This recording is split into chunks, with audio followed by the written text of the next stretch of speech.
Hey everybody, it's Dr. Dave Psychiatry. Thanks for coming to the YouTube channel today, reminding you that if medication fixes your problem, then you have a medical problem, not a mental problem. If you're unhappy being called mentally ill, well, guess what? I can't point to your mental. I can only point to your brain chemistry. And if my medicine helps you, or if people are giving you medicine that helps your brain chemistry, that makes it a medical problem, no different than diabetes or blood pressure or anything like that. So that's my encouragement to you. Today, I want to talk about something that happened in the office this week. A patient came to me and said, "Hey, Dr. Holmes, does Xanax cause dementia?" Well, honestly, if it did, I wouldn't be giving it to anybody. But it does raise a question on the University of the Internet. What do you see and what do you hear? The irony of this is that you're watching me on the Internet, and so I'm going to say, don't pay attention to stuff on the Internet, but I guess that might be called hypocritical because I'm asking you to pay attention to me. I am using the Internet to convey my personal experience over 30 years and working with a lot of people that are very, very knowledgeable in the field of Alzheimer's disease.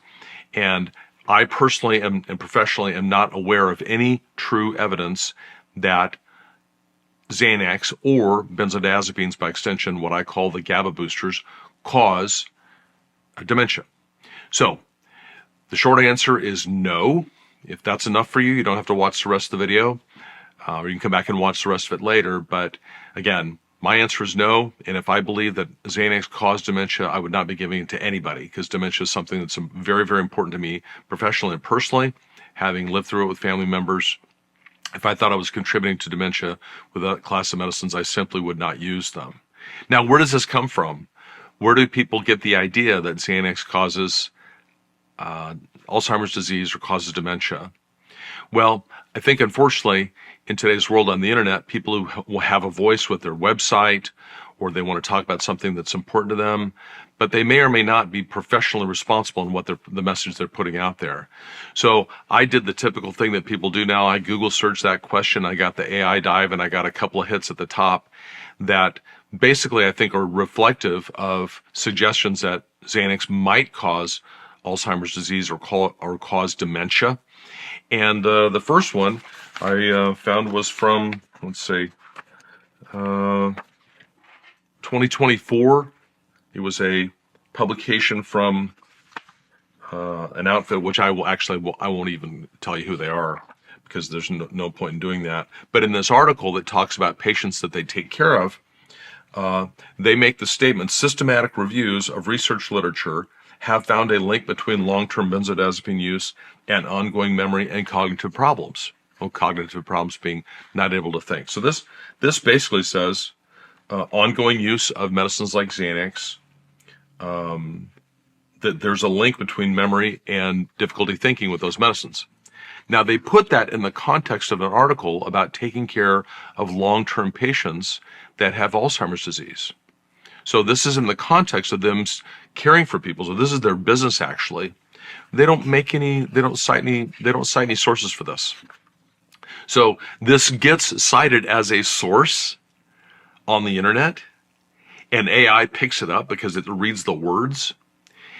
But then when you actually read the article, they don't cite a source at all. They just simply say that there's research links, that type of thing. And they imply, and for people who aren't being critical in their reading, they imply that, hey, maybe it's really true. Well, in my opinion, that's the kind of chair that's built with toothpicks. I wouldn't want to sit on it. So I would say top hit on the AI thing. The answer is no. The second one is actually from 2015, and this was the second hit on the AI.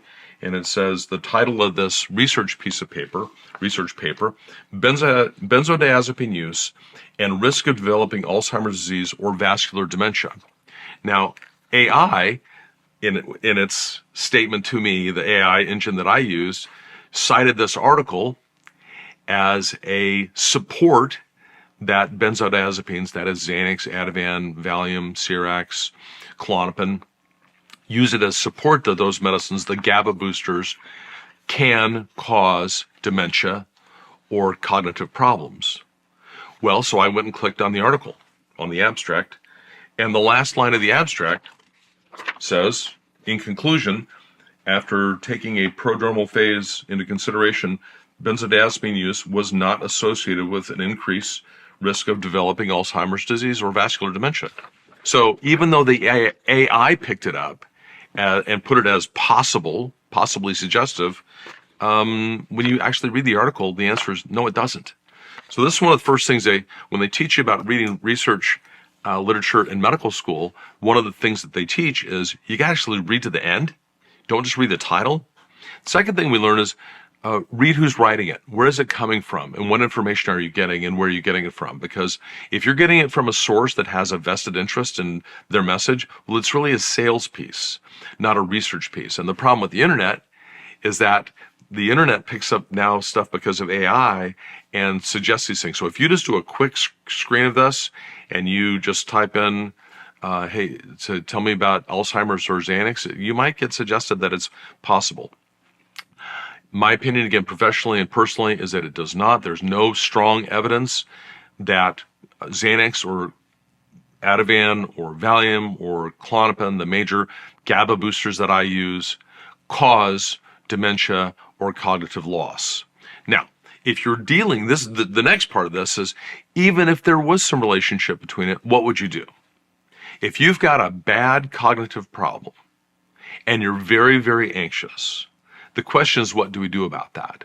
Now, I'm not here to tell you what to do because that's very personal, but among the options are, well, if you've got a bad cognitive problem, if you've got Alzheimer's disease, if you cannot think, if you can't remember things, if you literally don't know who your family is, severe dementia. If you're very anxious in that circumstance and people are trying to help you from having panic attacks because you're scared and fearful and your GABA is low, well, what are you going to do if your GABA is low if you're not going to use a benzodiazepine?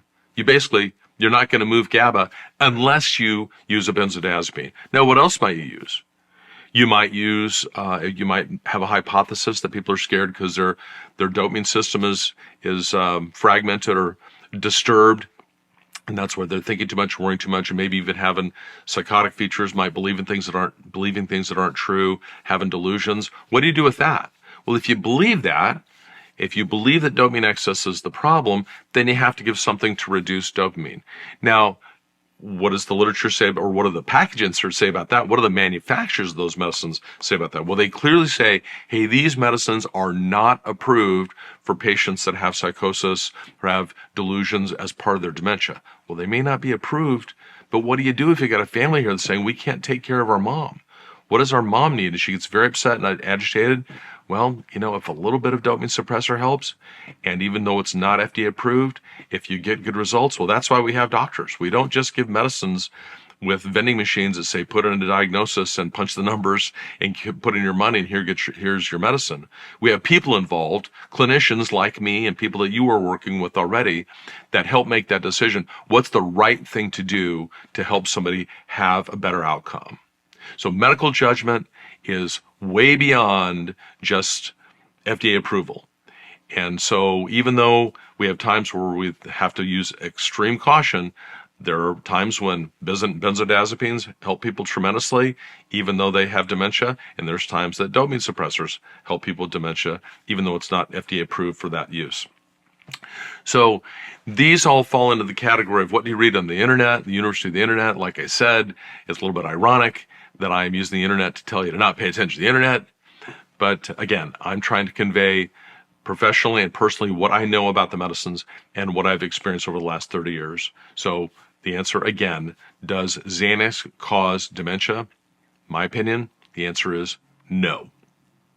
If you are taking a benzodiazepine, a GABA booster of some kind, and you have cognitive problems, or you're caring for someone that has cognitive problems and you want to use those, absolutely, as long as it's clinically indicated, I would support that.